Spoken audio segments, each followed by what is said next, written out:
Hey guys, tonight we're slipping softly into a misty chapter of time.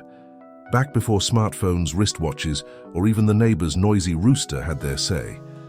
Imagine a world where dawn crept in slowly over rice paddies and temple roofs, and sleep ruled unchallenged, until the sun or someone shaking your shoulder decided otherwise. There were no alarms, no buzzers, no shrieking tones, just dreams. And eventually someone yelling, "You're late," but tonight, you're going to meet someone who, in the most peaceful and peculiar of ways, disrupted that sleepy flow. A quiet monk in ancient Japan who, quite unintentionally, created something that would one day become your morning enemy, the alarm clock. So before you get comfortable, take a moment to like the video and subscribe, but only if you genuinely enjoy what I do here. And let me know in the comments. What time is it where you are? And are you listening in bed? Now dim the lights, maybe turn on a fan for that soft background hum, and let's ease into tonight's journey together. You're standing at the edge of an old world, the night air thick with the scent of cypress and damp soil. A narrow path winds through a countryside still untouched by time, fireflies blinking like sleepy sentinels. In the distance, hills roll like waves beneath the moonlight, and a faint bell rings. Not to wake anyone, not yet. Just a soft chime lost in the wind. As you walk, your bare feet brush against dewy grass. The silence is so deep even your breath feels loud. In this place, people rise with the sun and sleep when the stars emerge.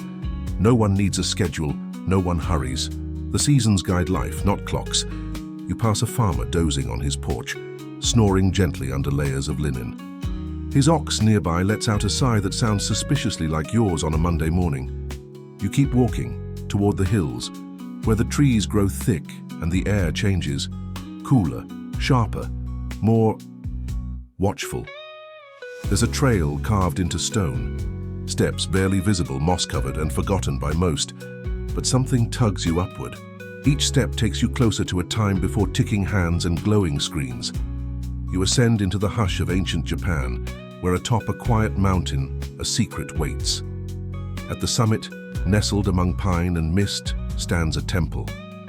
Its wooden beams stretch like outstretched arms welcoming you. The roof tiles are glazed with dew, and the scent of incense lingers in the air like a half-remembered song. Lanterns sway gently in the breeze, casting dancing shadows on the stone path.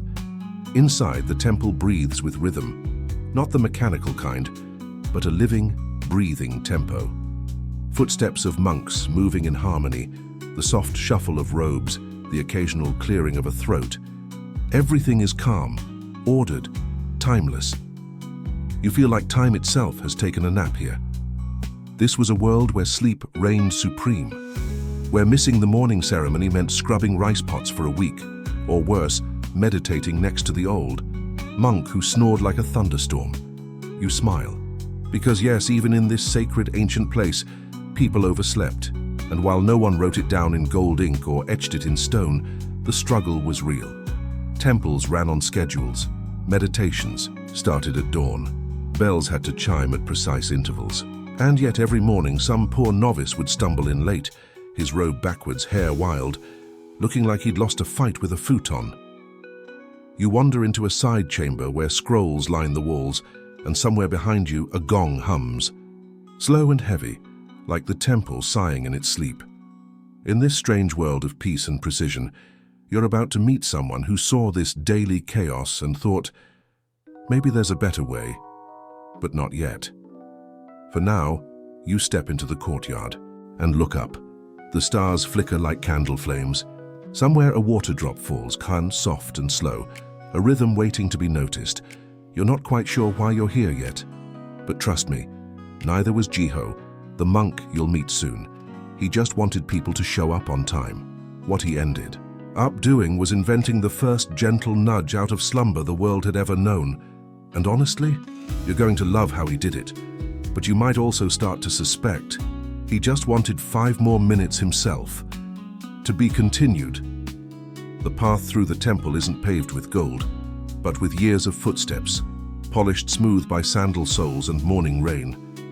You trail your hand along the wooden railing, still damp from the mist. Somewhere, a cicada chirps. Not an alarm, but maybe the earliest version of one.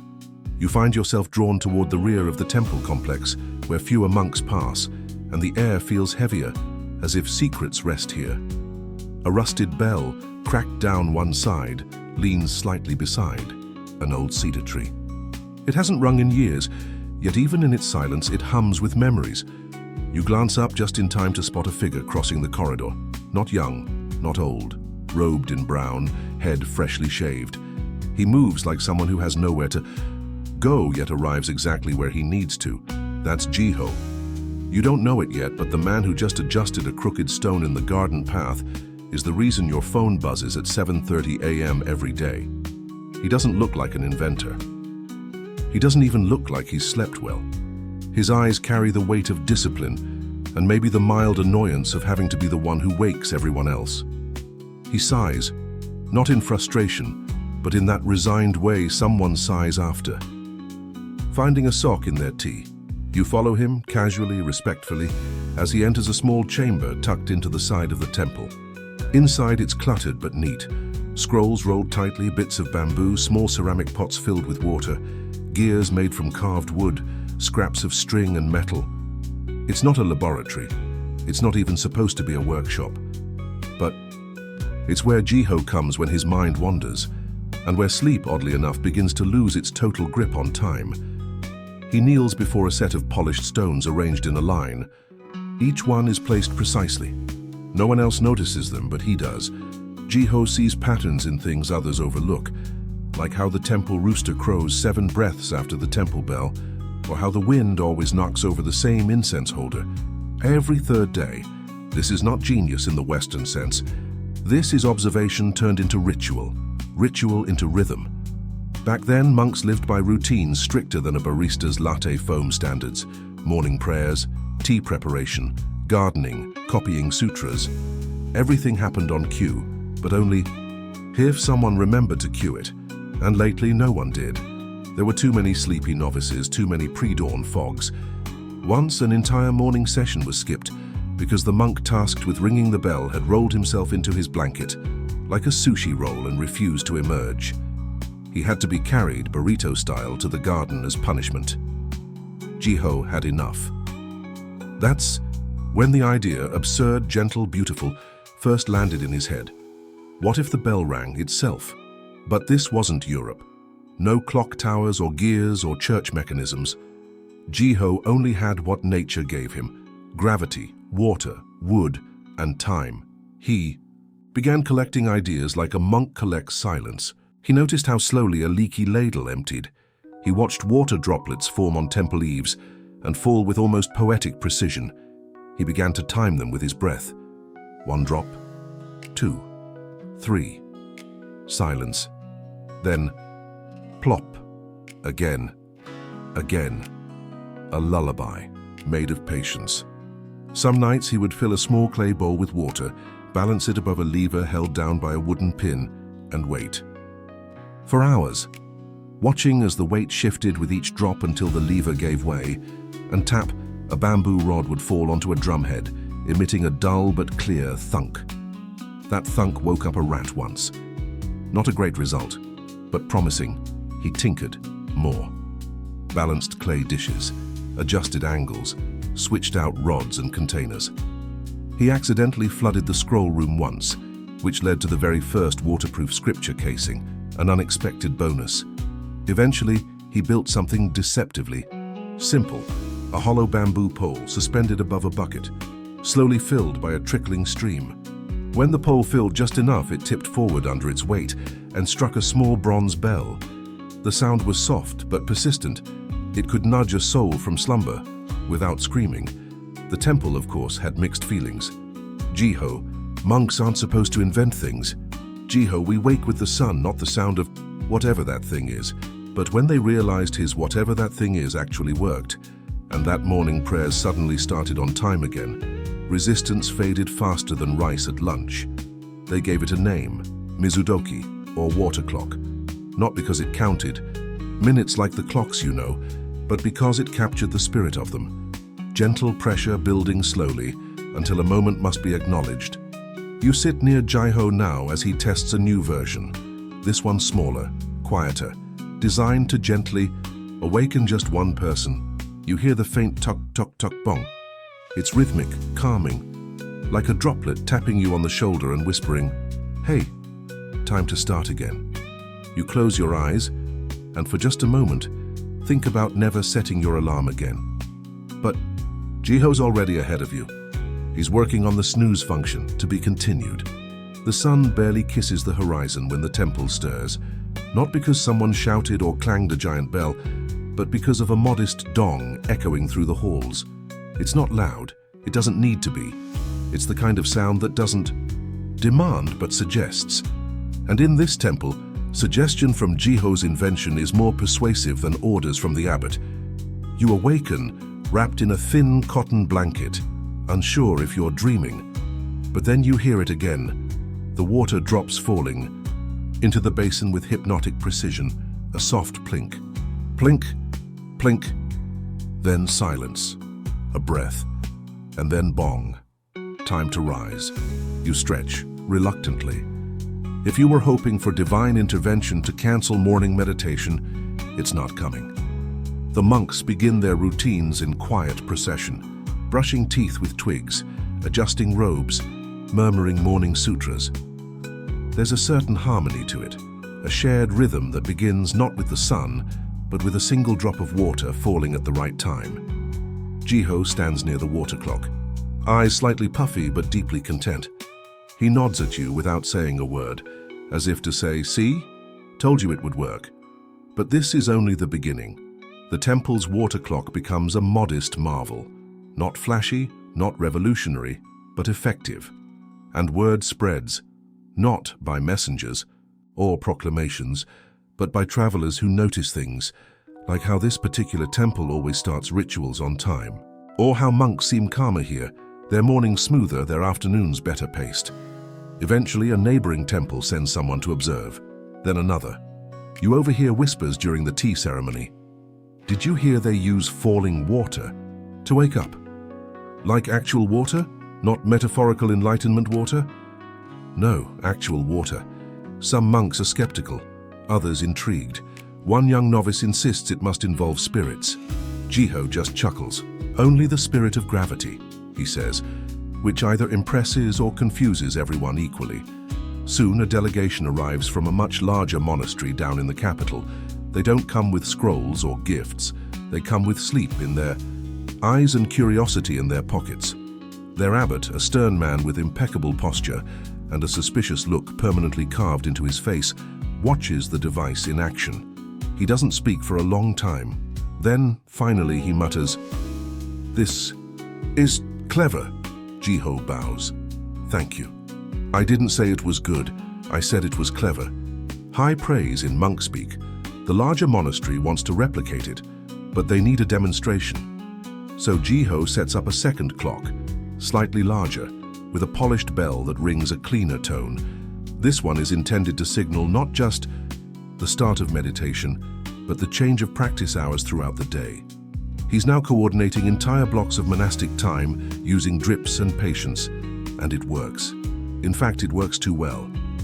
There's a moment, just a moment, where things begin to shift. Visitors stop by not for prayer, but to see the clock. Traders passing through offer to buy the plans. A wandering artisan offers to carve a more beautiful version in exchange for, of all things, a bed to sleep in until noon. He is politely turned away. But Jiho isn't worried. He knows the difference between invention and intention. He's not making clocks to change the world. He's making them so he doesn't have to wake 15 monks manually every morning. Progress, you see, is personal. Still, he starts to experiment. He wonders, what if water could not only ring a bell, but also move something? He rigs a system where, after striking the bell, a second weight drops slowly onto a tray of incense, lighting it. So now the bell wakes you, and the scent of burning sandalwood tells you which part of the day has begun. It's oddly luxurious for a place where breakfast is boiled turnip and humility, but monks are nothing if not practical, and Jiho's methods, simple, elegant, functional, begin to redefine what it means to measure time. Not in seconds or minutes, but in moments that matter. One day, while tending the garden, you overhear a conversation. Is it true some monks want to use it to wake up the whole village? Wouldn't that be too loud? Not if we use larger bamboo and a bigger bell. Or just ask people to wake up? Everyone glares at the last speaker, clearly not the innovative type. That night, you sit beside Jiho in the temple courtyard. The stars are out. The clock drips, soft and steady. You ask him, "Did you mean to create all this?" He thinks, then shrugs. "I just wanted to sleep." In. You both laugh. Somewhere a bell rings. Not too loud, not too soft, just enough. And somewhere deep inside you, you begin to realize something simple. The best inventions aren't built to change the world. They're made to fix the small things we face every day, with patience and a little bit of water. To be continued. You wake up the next morning not to the sound of shouting or the shake of a shoulder, but to the calm rhythm of water against wood. That now familiar plink. Plink. Followed by a soft bong, slides into your ears like a whisper rather than a demand. No one rushes. No one groans. The temple begins to stir like a beast stretching after a long nap, with yawns tucked behind robes and sleepy bows exchanged like secrets. It's strange how quickly a new rhythm becomes normal. The water clock no longer surprises anyone. It simply is, like rain or wind or that one monk who always sneezes during morning meditation. Today you notice something different. The monks aren't just waking up on time, they're anticipating the sound.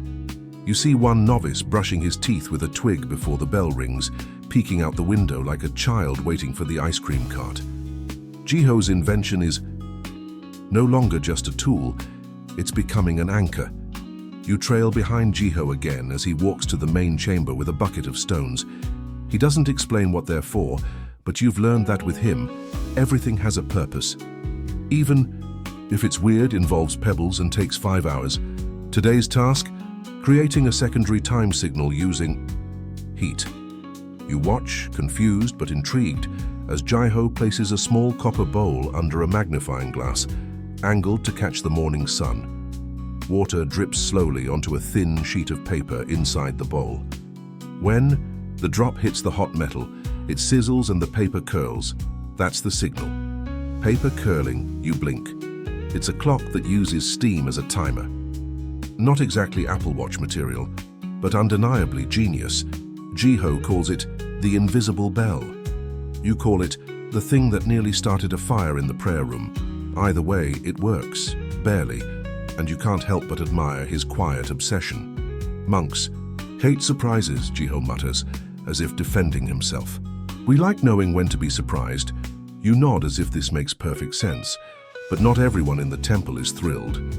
Some monks argue that the old ways, using intuition, the sun's position, the smell of breakfast, are being lost. One senior monk, who always looks like he just bit into a lemon, corners Jiho in the herb garden. "We're not meant to invent, brother. We're meant to accept."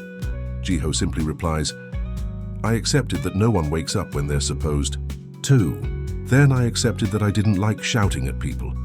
The senior monk mutters something about mechanical arrogance and walks off in a huff, stepping on the basil. Still, tension hangs like incense in the air. That night, a small group of monks gather in the courtyard, arguing in hushed tones.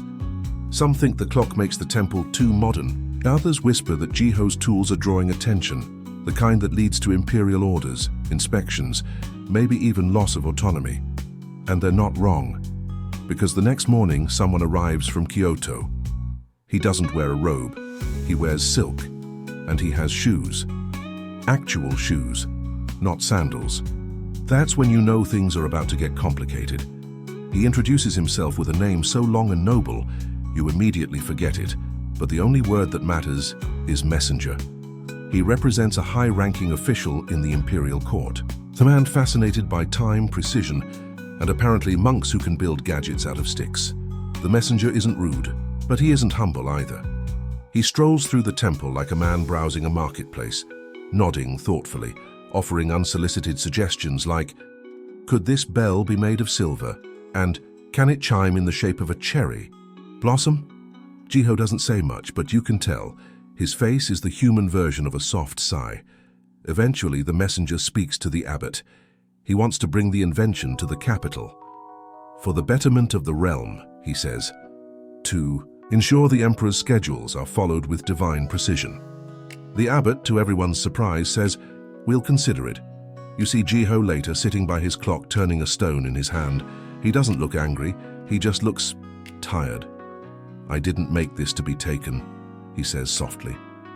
"I made it because I was tired of carrying a bell." You sit beside him saying nothing. The water continues its drip. The bamboo tilts. Inventions have a funny way of escaping their creators. Like poetry or rumors or particularly well-made noodles they spread. Jiho knows this, but that doesn't mean he's ready to be continued. You hear them before you see them. The rustle of silk robes, the faint click of polished shoes against stone, the low murmured tones of officials who are used to being listened to, even when they say absolutely nothing. The delegation from Kyoto has arrived, and they've brought with them the scent of lacquer, scrolls, and stress. You watch from behind a wooden screen as the abbot greets them with the serenity of someone who's already mentally counting the minutes until they leave. There are 5 officials, each with a different moustache configuration, none of which seem particularly friendly. They bow, exchange pleasantries, and immediately ask to see the device. Jiho stands quietly to the side, arms folded, eyes lowered, not in deference but in avoidance. You can tell he'd rather be anywhere else, possibly even in a rice paddy pulling weeds with his teeth. But he leads them anyway, across the courtyard, through the corridor with the dragon mural, into his quiet little workshop. The moment they step inside, the energy shifts. What was once a place of quiet experiment becomes a stage. One official pulls out a scroll and begins taking notes before Jiho even explains how anything works. Another one starts tapping the bamboo tubes with a fan, like he's inspecting melons at the market. Jiho, to his credit, doesn't scream.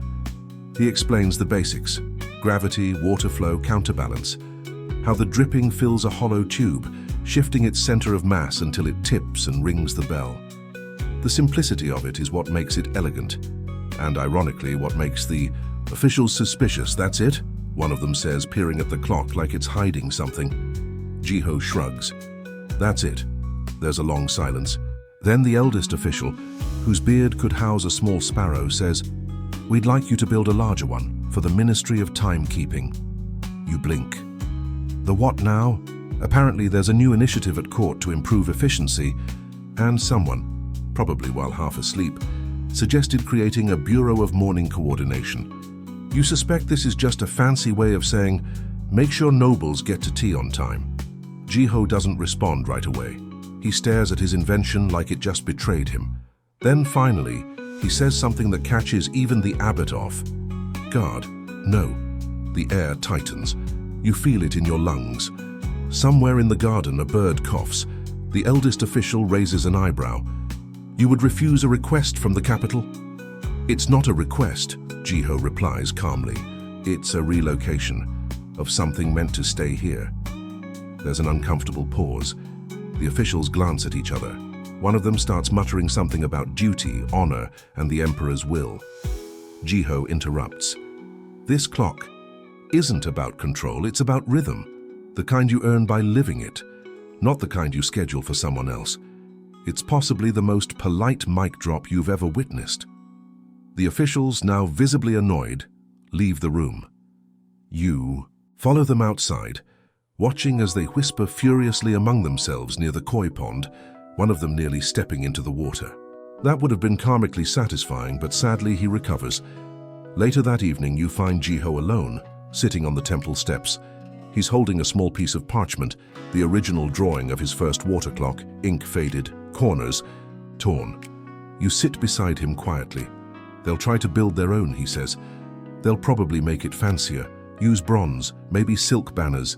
It'll chime louder, flash brighter, and confuse more people." You smile.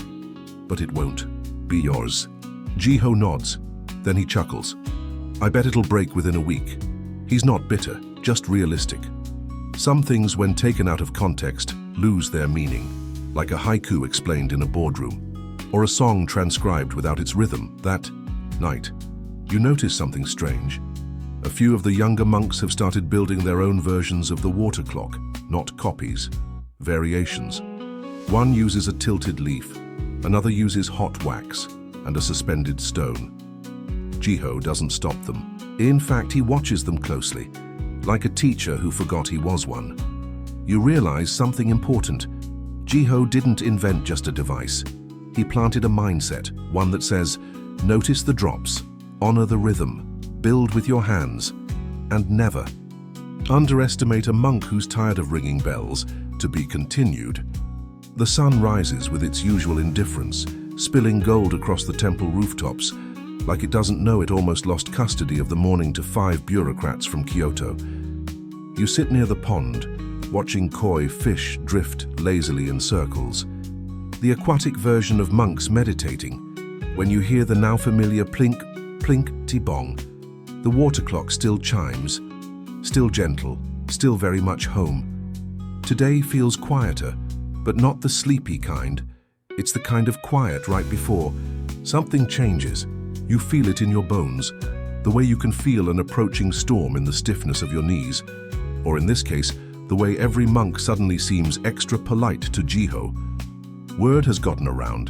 The capital didn't take no very well. No soldiers. Not yet. But a new scroll arrived that morning, sealed in red wax, requesting Jiho to report to the Ministry of Ritual for consultation. You know what that means. Everyone knows what that means. It's the Emperor's version of, let's grab coffee sometime, except the coffee is mandatory and comes with consequences. Jiho reads it in silence, then folds the scroll and tucks it under his sleeve like it's a recipe he doesn't plan on using. He turns to you. Want to come? On a walk. You nod because of course you do. The two of you wander past the rear gate down the side path lined with camphor trees. The air smells like resin and wildflowers. Jiho doesn't speak at first. You're used to that by now. His thoughts always arrive like the water in his clock, and slow, steady, inevitable. Did I ever tell you, he begins, that this all started because I got tired of yelling? You laugh. You might have mentioned it. I used to bang the bell with a stick every morning, he continues. Loud, brutal, the kind of sound that makes your ancestors wake up. And the monks would jump like startled birds and I'd feel awful. But if I didn't do it, they'd miss prayer, so I did. He stops near a stone bench, sits and gestures for you to do the same. One morning, I overslept. Missed my own bell duty. Woke up in a panic, expecting chaos. But when I got to the main hall, I found everyone already there, quiet, ready. Somehow they'd felt it was time. You blink. So, they didn't need the bell? He smiles. No. But they needed something. A rhythm. A signal. Not a demand. A nudge. That's when I realized, maybe the best kind of alarm is the one that lets you wake up gently, like a leaf catching sunlight. You stare at him. That's surprisingly poetic for someone who owns 3 broken ladles. He snorts, then his smile fades. I'll have to go, he says. Not for long, maybe. But if I don't show up, they'll just come back. Louder, hungrier. You ask if he's afraid. Not afraid, he says. Just allergic to politics. You walk back in silence, passing the training yard where a novice is adjusting his homemade clock. A clunky thing involving spoons, feathers, and exactly one confused chicken. Jiho watches him proudly, then mutters, it'll never work, but he helps him anyway. The next morning, Jiho packs. Not much. A small bag of clothes. A worn scroll with sketches of his clock. A gourd of tea. You hand him a rice ball wrapped in cloth, and he bows as if you've just gifted him immortality. Take care of the clock, he says. You nod, unsure whether he means his clock or the whole rhythm of things. Before he leaves, he sets one last mechanism in motion. A chain of water drips, counterweights, and a sliding bamboo gate. When it goes off, it gently drops a flower into the main hall's incense bowl at exactly noon. No bell, no chime, just a reminder that something beautiful has happened, and it's time to be present. He leaves through the rear gate, sandals, flapping staff in hand. You watch him disappear into the mist and realize that even though he's walking away from his invention, the idea of it is still here, embedded, dripping, waiting to ring again. And in that moment, you understand. What Jiho built wasn't just a water clock. It was a way to wake up, not just from sleep, but into a life that breathes in rhythm, honors attention, and allows even monks to hit snooze once in a while. To be continued. The temple feels different without Jiho. Not broken, just quieter in a way that's harder to name. Like someone gently turned the world's volume dial from hum to hush. The water clock still works, of course. It drips and tips, and rings as reliably as ever. But the monks now gather around it with a kind of reverence, not just for the device, but for the man who made it.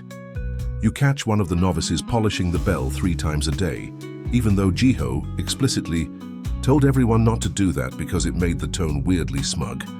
You, however, have become the unofficial caretaker of all things TikTok and drip-plop. Jiho left you with a handful of diagrams, some spare bamboo tubes, and one very stern note that simply read, "If it leaks, it's your fault." Meanwhile, life at the temple flows on. The monks chant, sweep, cook, and meditate, all in a harmony now subtly guided by water. Even the skeptical elder, the one who once claimed Jiho's invention was timekeeping blasphemy, now admits, very reluctantly, that he appreciates knowing when it's lunchtime without having to look at the sun and guess based on where his shadow hits the koi pond. But while the rhythm of the temple finds a steady beat, your thoughts drift often to Jiho, walking down mountain paths through forests, across dusty roads lined with plum trees. Somewhere out there, he's explaining his invention to officials in ornate buildings with gold leaf and far too many chairs. And as it turns out, he's also causing problems. You hear the rumors first. A traveling monk from the east stops by and mentions that Jiho gave a demonstration of his clock at the Ministry of Ritual. And it exploded. Not in a dangerous way, more like a splashy way. Apparently, a noble leaned too close and got a face full of cold drip water. Tea was spilled. Dignity was injured. One lord claimed he was personally attacked by gravity. Another, rumor suggests that the ministry tried to build their own version, made entirely of imported marble and golden piping. It didn't work. Not even once. It was too heavy, too flashy, and someone accidentally connected the drainage pipe to a koi. Tank, eventually you receive a letter. Well, it's more of a scroll stuffed awkwardly into a traveling monk's sleeve. It's from Jiho. His handwriting, as always, is somewhere between ancient calligraphy and a cat walking through ink. They want to turn it into a status symbol. He writes, "Something you display to show wealth. I told them the point was to not wake up angry. They suggested making one that sings court poetry. I suggested they try waking up before noon first." You laugh out loud reading that. Don't worry. I'll be home soon, but keep the rhythm going and make sure that kid stops feeding miso to the water clock. It's not alive. You fold the letter and tuck it inside your robe. You feel lighter. That evening, the sky glows peach and violet. A cool breeze rolls through the corridors. The bamboo chimes sway gently like they're nodding along to the unseen pulse of the temple. And then, just after sunset, a knock. You open the gate to find Jiho. His robe is dusty. His hair slightly uneven. You suspect he tried to cut it himself, probably with a spoon. His expression, grumpy, peaceful. "Jiho." "I'm back," he says simply, as if he just stepped out for tea. "Did it leak?" You shake your head. He nods. Then he hands you a tiny bundle wrapped in cloth. Inside is a new miniature water clock, no larger than a teacup. It's a gift, a joke, a prototype, probably all 3. "It only rings once a week," he says. "Perfect for people with very low expectations." That night, you sit side by side at the edge of the garden, listening to the sound of wind through pine needles, the gentle click of bamboo, and the clock marking the moment. Plink, plink, bong. The world keeps moving, but here, time flows, one drop at a time. And Jiho, with his soft inventions and stubborn rhythm, is exactly where he needs to be. The next morning, you wake to the sound of something unmistakably not part of the usual rhythm. Clang, clang, clang. You bolt upright, expecting an invasion, a bell malfunction, or possibly a very determined squirrel. But no, it's just Jiho. In the courtyard, hammering together what appears to be a tower. "What are you doing?" you ask, half yawning, half dreading. He doesn't even turn around. You know how some people celebrate their return by bringing sweets? Sure. Well, I'm building a vertical time amplification device. You blink. A what? A clock tower. Of course he is, Jiho explains, very casually, as if building a tower from reclaimed wood and recycled roof tiles is something monks do on a whim, that he wants to test a multi-floor timekeeping system, one that uses gravity not just for drips, but for sequences. Drip leads to tilt, tilt leads to pull, pull leads to bell, and then maybe, just maybe, a series of hanging weights will lower a panel that displays a painted symbol for the hour. It's not just about waking up anymore, he says. It's about flow. You mutter something about how his flow just woke up the whole West Wing. By midday, half the temple is involved. One novice becomes the official ladder holder. Another takes charge of bell polishing. You're handed a basket of pebbles and told cryptically, make sure they're balanced. The new device, affectionately dubbed the Tower of Tinkering, begins to take shape. It's about 3 meters high, slightly crooked, and looks like it was designed by someone who once lost a fight with a wind chime. But it works, mostly. The first test run ends with a loud thud, a snapped rope, and a monk covered in tea. Better than expected, Jiho mutters, taking notes. But by the end of the week, the system is functional. At the top, a water basin feeds a line of bamboo tubes. As water fills the first tube, it tips, pulling a rope that activates the next. A small gong. That triggers a sliding panel, painted with the kanji for sunrise. Later, at midday, another drip triggers a panel that reads, still awake? And so on. It's absurd. It's magnificent. And somehow it becomes beloved.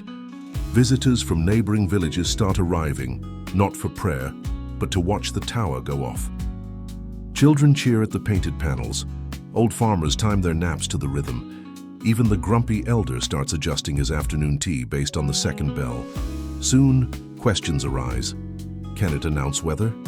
Can it remind me when to harvest barley? Can I rent one for my courtyard? Jiho shakes his head so often you worry he'll sprain something. It's not an oracle, he says. It's a clock. But the truth is, people want rhythm. They crave something steady in a world that's so often chaotic. And Jiho's invention, while born from a monk's morning frustration, has become a communal heartbeat. One afternoon, while adjusting the pulley system, you and Jiho sit side by side under the tower's shade. The sun filters through the slats. Birds chirp in time with the drips. You know, he says, I think we all just want to feel time, not be ruled by it. Just understand when a moment has passed, and when another is ready to begin. You nod. Like punctuation. But for days, exactly, he smiles. A comma between breaths. Then he pulls out a new diagram. I'm thinking maybe a moon phase tracker next. You groan. But you also reach for the scroll. Because truth be told, you don't mind. Not really. Jiho's rhythm has become yours. And this temple, once just a quiet place on a hill, now ticks and tocks with the gentle, deliberate breath of water and wood. And when the next bell rings, it doesn't jolt you. It welcomes you. Because now, more than ever, you know what time it is. It's now. Rain drizzles lightly over the temple roof as you sit near the tower, wrapped in a shawl that smells faintly of cedar and soot. The sky is painted in the soft grey of early evening, and everything sounds hushed, like the world is holding its breath between two beats. You watch the droplets slide off the eaves and disappear into the courtyard pond. The koi don't seem to mind. Neither do the bells. Jiho's tower continues to chime with serene confidence, utterly unfazed by the weather. A small crowd of visitors has gathered beneath the overhang, laughing quietly as the midday bell signals. A painted sign, time for tea. You glance at Jiho, who's fiddling with a new lever while muttering to himself. He's recently started adding poetic phrases to the time panels. Moment of stillness. Breath between tasks. Now is a good time for absolutely nothing. The monks pretend to roll their eyes, but half of them now quote the signs during morning chants. Today, though, something's different. A traveler arrives, not a local, not a wandering monk. She's dressed simply, but carries herself like someone who belongs in 10 places at once. She introduces herself as Ayame, an archivist from Nara, and she's come on behalf of the Imperial Curiosity Bureau. You didn't even know that existed. She bows low and asks Jiho a question that no one else has dared to ask out loud. May we document your invention for the National Chronicle? Jiho pauses, tools in hand. Not because he's surprised, but because he's calculating. He looks at you, then at the tower, then at the wet rope in his hand. Only, he says, if you promise not to call it a machine. Ayame smiles. What should we call it then? A habit, he replies. Made visible. She agrees. And for the next 2 days, she shadows Jiho like a quiet ghost, recording his notes, sketching the structure, even helping rebalance one of the water troughs when it begins to list too far west. She's sharp, respectful, and, to your surprise, genuinely curious. She doesn't ask about gears or efficiency. She asks about intention. Why bells, not drums? Why gravity, not wind? Why make time gentle? Jiho, for once, doesn't deflect with sarcasm. Because time already demands enough. Why should I make it louder? That night, after Ayame has retired to the guest hall, Jiho leans back against the wooden frame of the tower and sighs. The long, contented kind. She gets it, he says. She doesn't want to own it. She just wants to understand. You. Sip your tea, which is now perfectly timed to arrive just after sunset, thanks to a newly added bell labeled Steam and Silence. You think they'll replicate it, you ask? Of course, he says. That's what humans do, copy, build, ruin, improve, the usual. But are you okay with that? He pauses. Yes, he says, because you can replicate the shape, not the silence. The next morning, Ayame prepares to leave. She presents Jiho with a scroll, her preliminary entry for the Chronicle. The title, A Monk's Clock, the Water That Taught Us Time.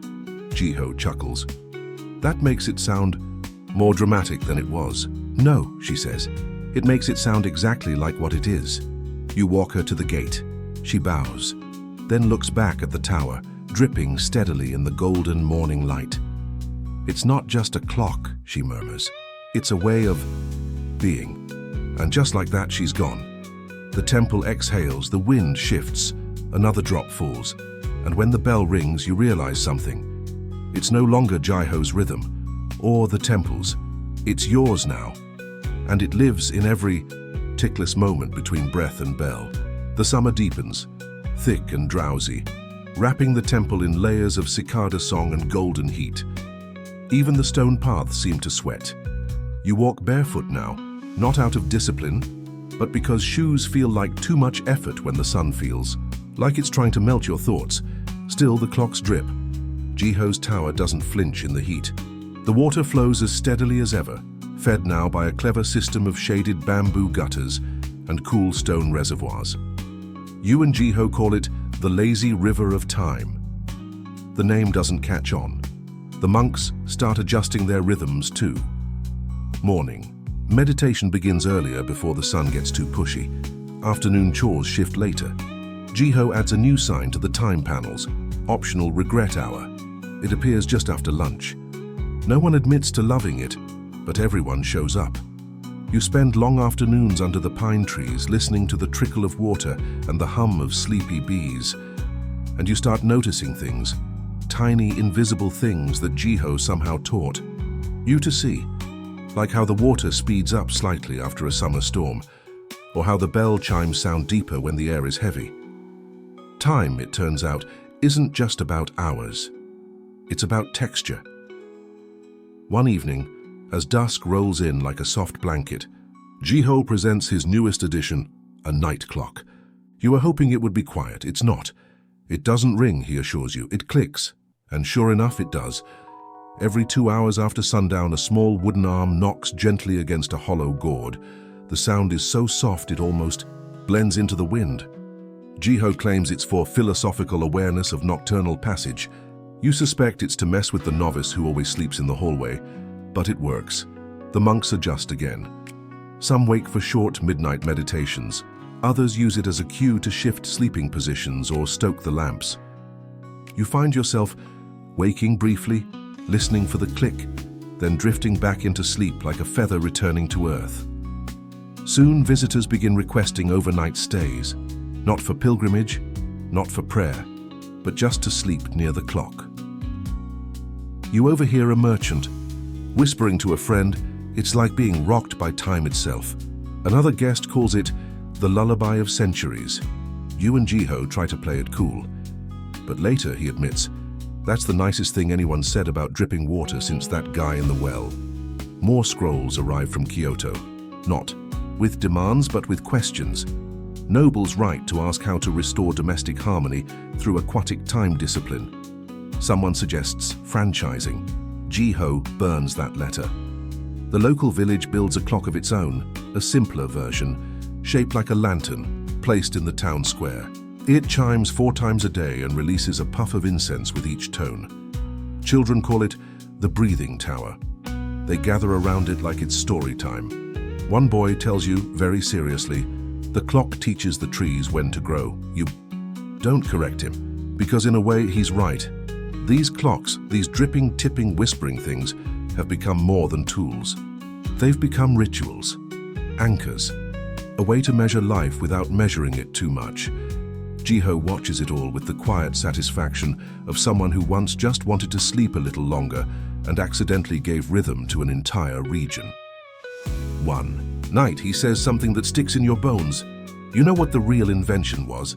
You shake your head. Permission. Permission to pause. Permission to notice. Permission to let time arrive instead of always chasing it. You don't respond. Just listen to the night clock click softly in the distance. And in that silence, you realize you're not just hearing time, you're hearing peace. To be continued. The autumn arrives softly, like someone tiptoeing through the calendar with a warm blanket over their shoulders. The pine trees stay green, but the distant hills blush with orange and red. Leaves fall lazily, as if they too have adopted Jiho's rhythm. Not hurried, not delayed, just right on time. The temple slows. Mornings grow cooler, breaths become visible in the dawn light, and the bells sound crisper in the dry air. Jiho's tower now wears a makeshift roof of woven reed to protect its water channels from falling leaves. You help him clear the pipes daily. It's oddly meditative, like brushing the teeth of time. But even as the days shorten, something new begins to grow. Curiosity from far beyond the nearby villages. One day, a delegation arrives from the southern islands, monks in dark blue robes, barefoot and solemn, speaking with the gentle cadence of waves. They've heard of Jiho's clocks, not just the mechanics, but the philosophy. And they've brought a gift, a tide bowl. It's simple, a wide shallow basin that rises and falls with underground springs connected to the sea. They place it in the temple garden and say, let the ocean keep time for you. Jiho is speechless for a full 30 seconds, a personal record. Together, you install the bowl where moonlight hits it most clearly. Now, as you sweep the walkways, or pour tea, you glance at the tide line, rising, falling, and feel the pulse of something older than any empire. It doesn't chime, it doesn't click, it breathes. That night, Jiho says quietly, we've moved from ticking to tides, and somehow that makes perfect sense. A few days later, another visitor arrives, this one different. He wears fine robes, rides a horse with silk-wrapped reins, and carries an air of bureaucratic exhaustion. You prepare yourself for another urgent request from the capital, but instead, he bows deeply and offers not an order, but an invitation. The emperor wishes to experience the rhythm. You and Jiho look at each other stunned. Not a command, not a draft, an invitation. He continues, no court instruments, no servants, just a night at the temple, no clocks, except yours. Jiho, for the first time in his life, seems unsure what to say. 2 weeks later, he gets his answer. The emperor arrives at dusk. No fanfare, no guards. Just a quiet figure wrapped in grey, with eyes that have seen too many scrolls and not enough sunsets. He eats in silence, listens to the temple bells with the patience of someone who hasn't heard quiet in decades, and sleeps in a small guest room without a single gold thread. He wakes the next morning, long before sunrise, to the sound of Jiho's water clock, or plink, or plink, or bong. And when he steps out into the chill air, he bows, not just to Jiho, to the tower, to the rhythm, to the moment. Later, over tea, he speaks only once. I had forgotten what time could feel like. Then he leaves, and nothing changes. and everything changes. Soon after, letters arrive. Not royal edicts, but handwritten messages from court musicians, from scholars, from village heads, from distant shrines. They don't ask for instructions. They ask for guidance. They don't want to build machines. They want to build moments. Jiho starts writing again, little scrolls filled with diagrams and riddles and poems disguised as instructions. You help send them off, tied with twine and hope. And across the country, people begin to listen, not to orders, but to water, to bells, to silence, to the tickless voice of time itself to be continued. The winter arrives without apology. Sharp winds slicing through temple corridors, frost stitching itself into every crack of the wood. You wake to your breath, forming soft clouds, curling in the morning dark like tiny dragons. Even the bells seem to chime a little slower, their tones heavier in the cold air. But the clocks keep going. Jiho has reinforced the tower with rope lashings and sealed the water lines with beeswax to keep them from freezing. The drip slows, sure, but doesn't stop. It's like watching time try to hibernate, sluggish but steady. Somehow this makes it feel even more alive. In the early hours, you wrap yourself in layers and sit by the night clock. The clicks are fainter now, almost apologetic, but each one feels like a pulse in the frozen stillness, a reminder that even in stillness, there is rhythm. One morning, you notice something new hanging from the tower. It's a series of chimes made from sea glass and old coins, suspended on cords of rice straw. With each gust of wind, they make the softest sound you've ever heard, like memory brushing against memory. You ask Jiho what it is. He shrugs. A mistake. He explains that during the last snowstorm, one of the ropes broke. While fixing it, he dropped a handful of tools. They landed near the tide bowl and made a sound so beautiful, he forgot what he was angry about. So he recreated it. An accident, he says, but maybe one we were supposed to notice. You look at him. You're building accidental time markers now. He nods. Controlled accidents, my specialty. Despite the weather, more visitors come. They arrive wrapped in wool and wonder, traveling miles through snow just to hear time move without being shouted at by a clock tower. Some stay a night, some stay a week. One man weeps during his first dawn bell and simply says, "I hadn't realized I was allowed to be this quiet." You and Jiho begin keeping a guest book, not for names, for moments. Each visitor leaves a sentence written in charcoal on rice paper. "I woke up before the bell today just to hear it arrive.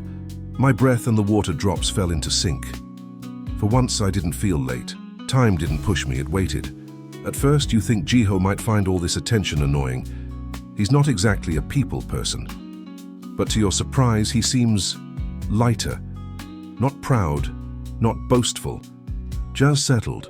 One evening he says something you never expected. "I used to think time was a tool, something to manage, keep tidy. But I think it's more like a guest." You raise an eyebrow. "A guest?" Jiho nods. "Yes. One you can't control. But if you treat them kindly, they stay longer.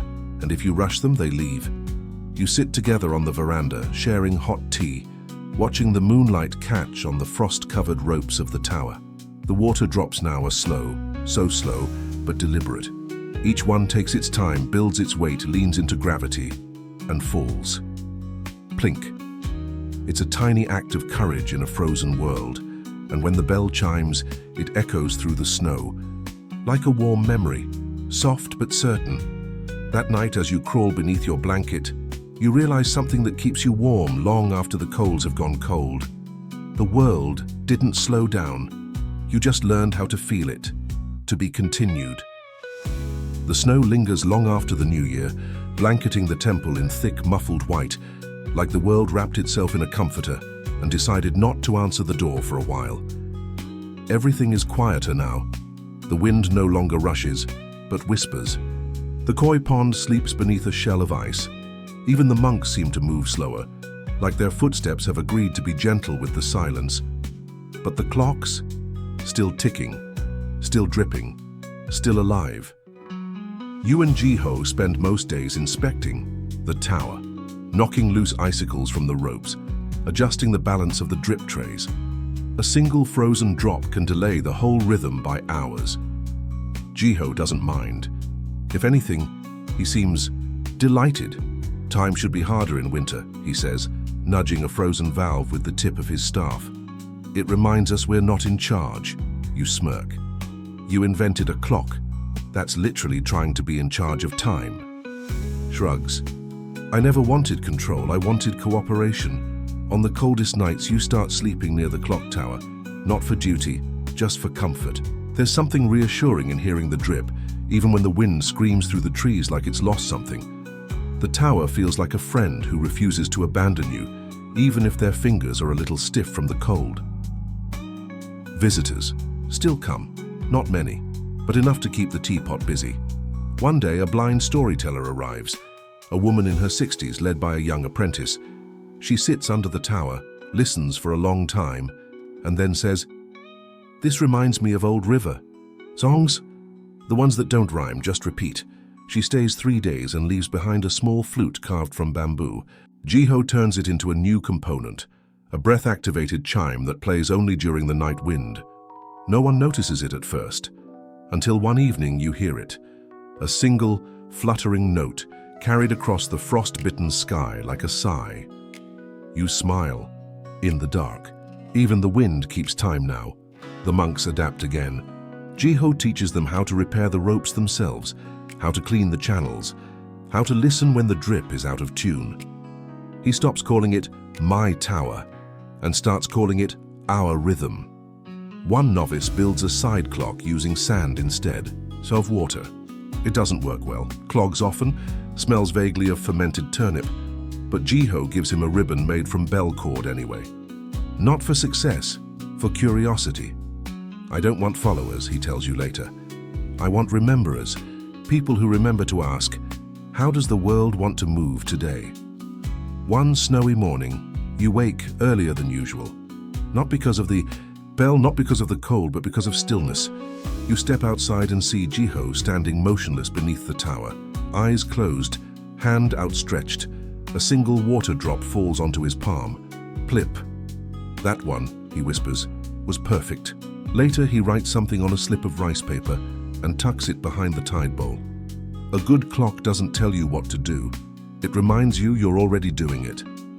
That afternoon, a passing monk from a distant province copies it into his travel journal and says he'll share it with his entire order. Jiho rolls his eyes. Watch, he says, they'll embroider it onto a pillow. You laugh, but you know it's too late. The rhythm has spread, and it's not a trend. It's a return to noticing, to waiting, to breathing, to being, to be continued. Spring doesn't arrive all at once. It tiptoes in slowly. A bud here, a softened breeze there, the sound of snowmelt whispering under the rocks like secrets too shy for winter. You wake one morning to birdsong, not loud, not showy, but tentative, like even they aren't sure if it's safe to sing yet. The clocks drip faster now. Jiho notices it before anyone else. The weight shifts differently in spring, he says, adjusting a valve with the care of someone fine-tuning a lullaby. Water is in a hurry again. You can feel it too. The rhythm is subtly changing. Bells chime a few heartbeats earlier. Shadows stretch a little longer in the late afternoon. The tide bowl ripples more eagerly like it's shaking off a long nap. And Jiho, he's building again. Not a tower this time, something stranger, more delicate. A flat wooden table, almost like a board game, with sloped channels and tiny carved boats no bigger than thumbprints. He places drops of water at one end and lets them push the boats down the tracks, gently nudging little bells as they go. You raise an eyebrow. Is this a clock, or have you finally cracked under the weight of your own genius? Jiho smirks. Neither. It's a conversation. He explains, sort of. The idea is to observe how water flows when it's allowed to play, not to force it through pipes, not to measure it by drips, just to see what it chooses. He calls it the wandering clock. You call it the soggy Zen puzzle. Still, you help him build it. And soon visitors are lining up to watch it work, or not work. Because sometimes the boats get stuck, sometimes they swirl in place, sometimes they rush forward with unexpected force, tipping the entire structure sideways. Jiho just nods. Exactly, he says. Time isn't a line, it's a river with opinions. The other monks begin interpreting the boats like omens. If it circles, left it's a day for planting. If it stalls near the second bell, avoid long conversations. One novice insists the clock predicted a sneeze 2 hours in advance. You suspect it's all nonsense, but you also find yourself watching the boats longer each day. Meanwhile, the temple is flourishing. The original water tower still stands, its ropes now woven with tiny flower garlands. The tide bowl glistens in the sun, its rim etched with poetry from passing guests.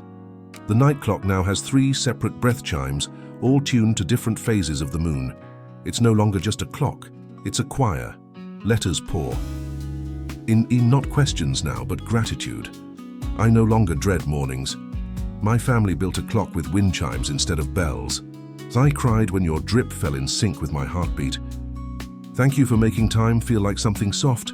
Jiho reads them all, then feeds them to the fire, not out of rudeness, out of release. I don't need to keep them, he says. I just need to know they were said. One evening after tea, he stands beneath the cherry tree that now blooms near the tower. The petals fall gently on his shoulders like shy blessings.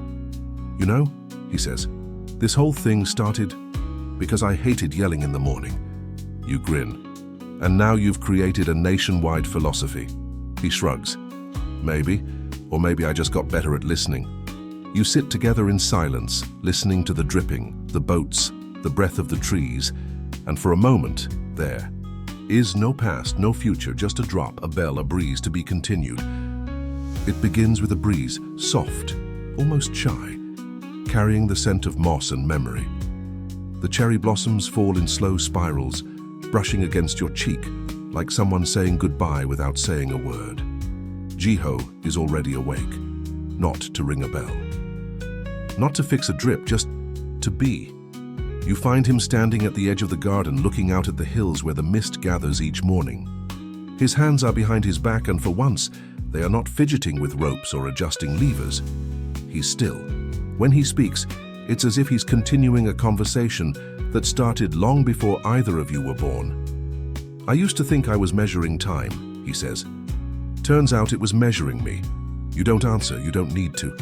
The temple moves around you like a well-learned breath. The bells ring gently. The water flows without needing guidance. Even the monks, once clumsy with ropes and reluctant to change, now walk in step with the unseen rhythm Jiho helped them notice. It's not a routine, it's a relationship. The tower stands tall, but not imposing. It's part of the skyline now, like the old pine tree beside it. Villagers call it the gentle clock. Children call it the big dripper. Some call it Jiho. He pretends to hate that one. He doesn't. News has spread far beyond the province. People from distant coasts have built their own versions, some in glass, others from bamboo, and even one from paper that folds like an origami hourglass. None are perfect. None need to be, because the beauty of Jiho's invention was never in its precision. It was in its permission. Permission to wake slowly, to fail gently, to listen again. And now, in this quiet moment, Jiho walks through the courtyard, stopping by each clock.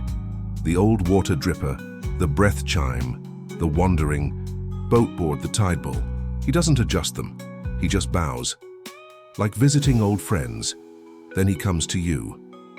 It's yours now, he says, handing you a thin scroll. You unroll it slowly. There's no diagram, no instructions, just a single line written in the calm, scratchy script you've come to know like your own.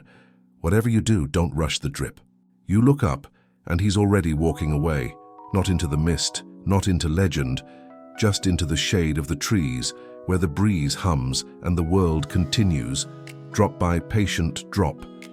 The clocks continue their song, but the story is quiet, now slower, fuller. You sit beneath the tower, the afternoon sun warming your skin, and you realize there are no more lessons, only rhythms, only now, only the bell that doesn't shout, but invites. You close your eyes and somewhere far off a drop falls and another, and the world keeps whispering you awake. Now let your breath slow, let the bells fade, let the rhythm dissolve into the quiet hum of your thoughts.